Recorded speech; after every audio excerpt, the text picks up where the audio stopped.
Welcome back to the channel. Today we're going to do a tutorial video, but this one's going to be a little bit different. I've gotten numerous comments through YouTube, Instagram, and TikTok on how I do my short video clips. So today's video is going to be how I make them, and all you need are two things. The first being a phone, and a second, the InShot video editor app. All right, so once InShot is open, you're going to go to Video. You're going to select a new project, and we're going to scroll, and we're going to filter videos.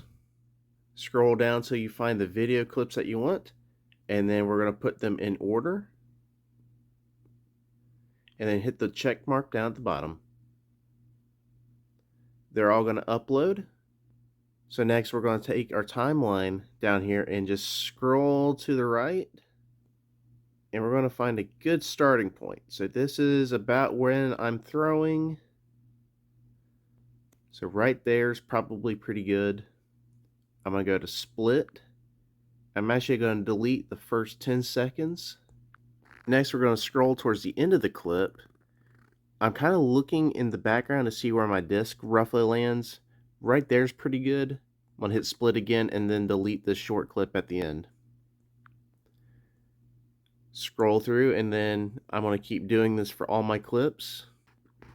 A good rule of thumb is when you're making these shorter video clips, most people are going to watch roughly 15 seconds unless it's something really entertaining. But that's the beat that I found works best for me, is about 15 seconds. We've got the video roughly cut to how we want it. I call this part the rough cut. Now we're going to fine tune it. We're going to go back to the beginning of our video. And this is where all the really cool stuff happens.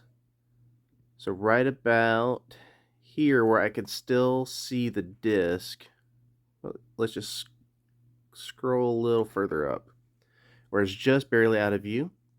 We're going to go over to sticker, and then go to detail, and you got lots of different options. We're going to go to the magnifier, and we're going to move this up here to where the disc is roughly center. Give ourselves a little bit of extra room, and then hit the check mark. Now over here by this other check mark, you'll notice what looks like a triangle with a plus sign. That's a keyframe marker, and this is really important and critical for making these videos. So you're going to hit that to set a keyframe. We're going to scroll a little bit past. If you'll notice down here on the bottom on the timeline, there's a green triangle that gets highlighted every time that white line goes over top of it. We need to scroll just past that. In the video editor up above, you'll see that my disc is just almost outside the magnifying tool. Well, we're going to move it. Now when we move it, you'll see another green teal triangle down at the bottom. That's another keyframe. And we're just going to move the time frame over a little bit more, and we're going to keep doing it till the disc is on the ground. And we want to keep moving the magnifier around to keep track of it. Now I'm pretty happy with that. We're going to take this right edge right here, and we're actually going to bump it over right about there. So when we slide it back, hit play, it keeps really good track. Now this is close enough where we don't need to add that magnifier, so that's all good. And because I plan on overlaying music, we're going to scroll all the way over to the right.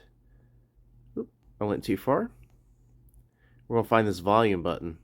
Click that. You're going to hit the microphone down here on the left to mute the clip. Hit the double check marks. Apply to all. Now the video clip is muted. Now the last and most important thing is to hit save, which is up here at the top right hand corner. Now when you do that, you'll have all sorts of cool options, like you can change the resolution, the frame rate, and the format. We're going to set this for 4K and change the frame rate to 60 frames per second. We're going to hit save. Then after that, you are ready to upload your video. And that's it. It's really that simple. Now, for longer videos like what I put up on YouTube, where it starts to get more complicated, that is a lot more time consuming, but it's all the same process. So if you found this video helpful and you want to incorporate it in your own way into your content, please feel free to. I don't feel like I'm doing anything extra special. Um, I think anyone with a creative mindset is more than capable of doing this and more. So if you like this video and want me to do something a little bit more technical, hit the like button, subscribe, leave a comment, and be sure to have a good one and stay creative. Have a good one.